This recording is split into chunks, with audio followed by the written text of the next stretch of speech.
Hey everybody, Scout Crafty here again, Mishmash Monday. Hope you're doing well. Hope you had a great weekend. We're going to try and work on a Simplex jack today, finish it up. A lot of you have been waiting for that. And it's been a little bit rough getting going because we had a torrential floods here in the city, including my basement was flooded because the water was coming up through the sewer line. It wasn't sewer water, it was just fresh rainwater. But it was rough. I had quite a bit of water in the basement, but, you know, come on. That's what we live for, right? Little adventures like that. So my buddy Carl down in Florida, he said, hey, you got some crazy rain coming up towards you. And since I don't watch the news, that was the only heads up I had. But no difference. You know, we get rid of it. A couple days later, it's almost dry down here, bone dry. But we're going to deal with the jack. Okay, if you're just tuning in, bought this beautiful Simplex jack at the Connecticut Antique Machinery Show in Kent. I paid $10, absolute steal. The problem is that it's frozen shut. Now, I've been working on this and tried lubricating it. See that little weep hole I had upside down filled with 50/50. And I posted this on the video. A couple people gave great suggestions, and everybody was telling different ways that you could possibly work on this to get it apart. I tried everything. I tried a little bit of heat. I tried all different things. You don't want to go too crazy with the heat because it is a cast iron base or cast steel. However, though, I was looking around and all of a sudden I read one of the comments from West Virginia Rock Crusher. He is a collector of these, and he had some fantastic suggestions on how to free it. Let me show you what he said to do. Okay, so obviously this isn't the jack, but it's another frozen one.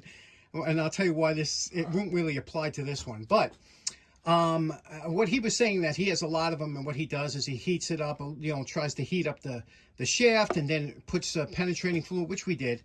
And then, and this was the key here, you turn the jack upside down. You do not leave it resting on the base. You have to support like I am, the body here.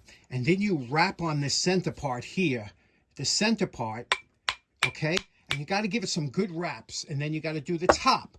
Same thing, but going down. Again, holding it off the, you know, tap, wrap. I mean, good wraps. You know, I put a piece of wood over here not to damage, but by doing that, what you're doing is you're shocking that with the penetrating fluid, and that. And believe it or not, I came down here with the other jack at 2 o'clock. After I read that, I was like, of course, with the Acme thread, there's enough space in between there that if you really give it some good shocking wraps, you can't do that with a soft blow hammer. It has to be a shocking wrap, which you can only get with steel on steel. Okay, so if you try that with a soft blow hammer, it'll never work. So I did that. I came down here, wrapped it a few times, but of course the 50/50 by then has been in 24 hours. I went to the vise. It was like it was never stuck. It just came right off. So special thanks to West Virginia Rock Crusher. Again, you have to hold the base that it's not resting on the bottom. And, you know, good solid wrap. Okay, it's been 24 hours in the vinegar. Again, the vinegar is good for stuff like this because I got 5 gallons of it, and I put it in a bucket. Anyway, you could see it's interesting because this was red originally. You could see the red paint coming through on the back here. Now, I scrubbed it down one time. When it was in for about 10 hours, I took it out and just scrubbed it with a hand wire brush. And you know, you can see it took off a lot of the loose scale. Now we're going to go with the industrial 10-inch wire brush. You can see with the threads, there's no damage to the threads. Everything looks good. Now we're just going to take it with the industrial wire brush and get the rest of the scale off.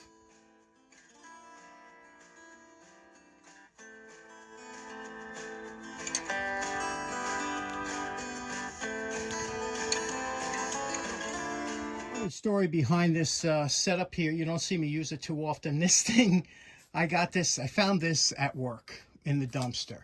It was a 10-inch by 1.5 inch wire wheel, very stiff. It's industrial. These things cost like $100 at least, you know, new. They're real high end. However, this was thrown in the garbage because it was out of balance, I guess, and it was shaking, so they threw it away. Me, I took it because I said, you know, I could use it. I don't use it often. But the reason you don't see me use this on the channel too much is because when I fire this up, you see how this thing vibrates? Because it's out of, look at that. So at certain RPMs, it really gets hairy. It shakes the whole bench. But I found a way you could use this and not, you know, not let it run off the bench. Obviously, you got to clamp it down good. But if I apply pressure to the wheel as I'm using it, it slows the RPMs down, see? And it doesn't vibrate as much. So the key is, when this is running, you got to have something against it to stop the vibration from... I've had stuff fly off the bench or whatever. It's funny, but it works fantastic. But this thing's out of balance. There's probably a way you could balance it out or something. I don't know, but it's really out. That's why they threw it away. So there I go. That's why you don't see me use this that often. But when I need it for heavy duty stuff, it comes out.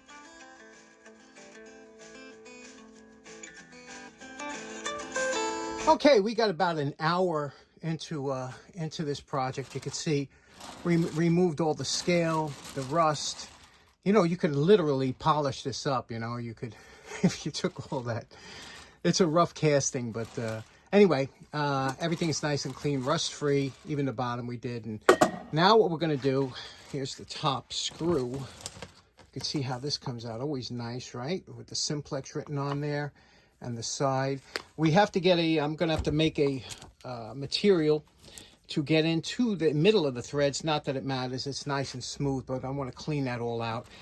And then we're going to prime it, probably use the rusty metal primer, let it dry for a couple days, inside and out. I just want to get in here with a wheel, because it's kind of a rough breakthrough through there. See that? I want to make that nice and smooth in there. It's a nice jack. I mean, now especially, since it works. So let's get started on phase 2. When you're in this stage of the project, you know, you're going to be painted and whatever covers up. You see here, this was the, you know, the forge, where they forged it or cast, whatever they do with this. And you can see that, obviously, it's a big seam down. That's part of the look of the jack. However, there's a small one inside. Can you see that? Small one right there. Now, that's annoying, because that one is when you grab the jack, it kind of digs into your hand. So while you have it at this point, it's always a good idea to take a file and, yeah, that's right, it's a corn husk handle. They work great. Take a file, a round file, and grind that out, you know, just get that out of there. You could use a Dremel or whatever, but, you know, it don't take long with a sharp file. And get that out of there until it's nice and smooth in here when you hold it, you know, and any other imperfections you might have.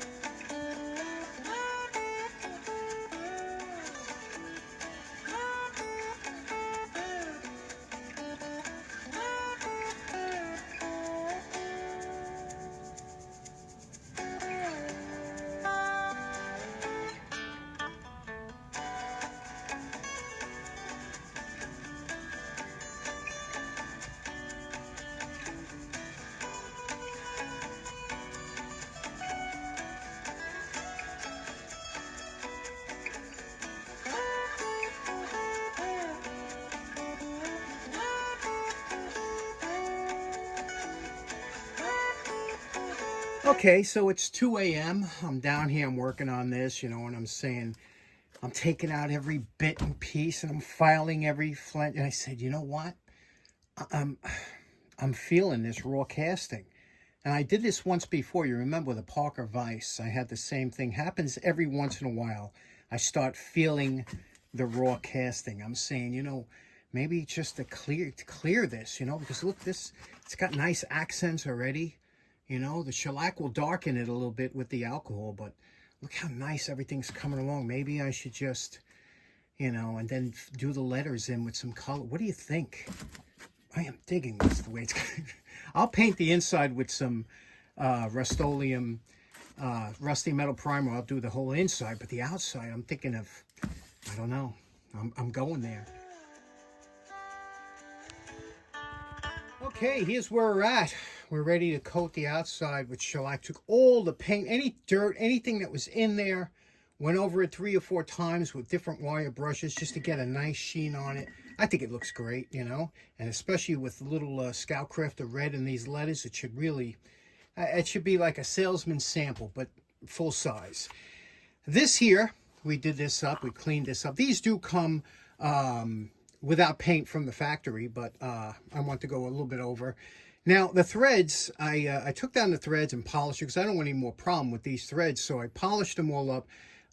And inside here, inside the grooves, that's hard to get to, but it just so happens that I saved an old wire brush, this brush here, that's on the other side of my 48-inch belt sander. I just put it there just to leave it because it was an old, I was ready to throw it out. Thank God I didn't throw it out, because you save those things like that. Now, that's useless for anything else, but it's perfect for getting inside these thin grooves, and that's what I did. So that's how that came out real nice.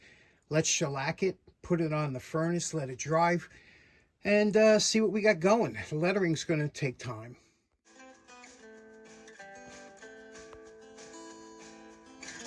Now, you know my favorite part. Remember what this old rusty jack looked like before we started?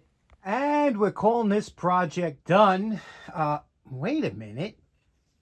Holy cow. Let me tell you the story about this. Okay, so I was having a rough day, obviously, with the flood and everything. But the other day, what do I get in the mail from my buddy Lou Ragusa out of Medford, Massachusetts? And you remember Lou, he sent those great Lufkin catalogs a while back. But Lou sent over in this nice, look at a cigar box with some kind of a viewing window, punch. And you know, cigar boxes are great, but well, look what was in it. Inside this, he sent, now this is a Simplex jack, and these go way back because they used to give these out at the World's Fair and things like that. And the Simplex was, this was a great way to advertise. They made these small little, and this is an actual working jack. You could use it for machining, you could use it, I give you a couple of examples, but it's a small version of their jack that was so popular. And here you can see the box that it came in. It was called Jack in the Box, Simplex screw box, screw jack. And look, capacity 500 pounds. 500 pounds. So this is no joke, this little guy. And you can see the beautiful box it came in. And you don't even find these boxes. And you can see where it says here. Now these were, again, these were salesman samples. You could see what it says if you want it, but it tells you, you know, the things you could use this for. Wildly popular, very collectible. I've been, you know, trying to get one of these for a long time, but it's hard to find them in decent shape, especially with the box. So Lou really hooked me up with this one. Thank you so much, Lou. So when I saw this, I said, you know, I'm going to have to do the jack in these colors. So that's why I, you know, I blued the top here. Okay, like they had. And now I'm going to have to do the base in red. Okay, so here we go. Until I got Lou's gift, I was actually going to kind of leave it in the casting that it is. And I did take a long time to make sure I got every speck of paint and everything off that casting. But I'm going to do it, I guess, in the same color as that small one. But now I have 2 coats of shellac on here. And I did the inside, you know, painted the inside. Everything's good, no rust, smooth as can be. But I'm waiting for, I'm not going to paint it on a damp day. I'm waiting for some nice weather, and we're supposed to get it tomorrow. Hopefully, we'll see what happens. So that's where we're at right now. Well, I waited, and we got some beautiful weather today, so I sprayed it up and left it out in the sun to bake.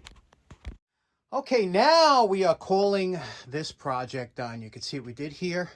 We did it in the original color. We blued the top part. This is actually Regal Red, which is very close to the color that they had originally. Although now they do it in a green. Now, originally I was going to color in the letters, and I still might. It all depends on what you want to see.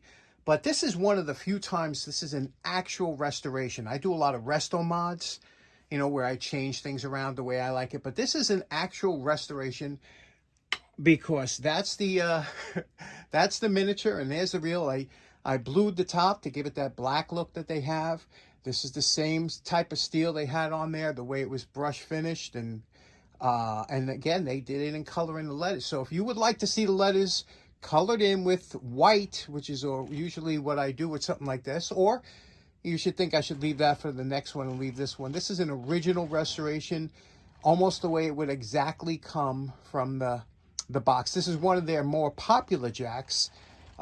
This particular style, this one here is a 1 1/4 by 10, which means 1 1/4 thread diameter of the of here, and 10 inches high, 10 inches of travel. So what do you think? It's super smooth, even though it's not, hasn't been lubricated yet. I'm going to save that for when the paint dries. The paint's not 100% dry, but you could see how smooth that is even without any. And of course the top here with the ball bearing, and it's super smooth. So what do you think? Do you like it like this, or should I put in the white and the letters? Let me know in the comments what you think. Okay, so it's been a rough week, but we got our project finished on time. Special thanks to Lou Ragusa. I mean, he's the one that really brought this paint scheme that we have. He's the one that's kind of responsible for that, for sending that Jack in the Box over. Thanks so much for that, Lou.